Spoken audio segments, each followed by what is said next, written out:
Hello everyone, how are you doing? This is MD Tech here with another quick tutorial.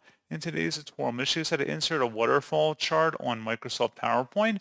So this should hopefully be a pretty straightforward process, guys. And without further ado, let's go ahead and jump straight into it. So all you have to do is select the Insert tab up at the top, and then you want to select Chart. And now you want to go down and select Waterfall, and then select OK to insert it. And then you can modify the data how you see fit. You can change the theme and color settings for that. And that's pretty much it. So as always, thank you for watching. I do hope that was able to help you out, and I do look forward to catching you all in the next tutorial. Goodbye.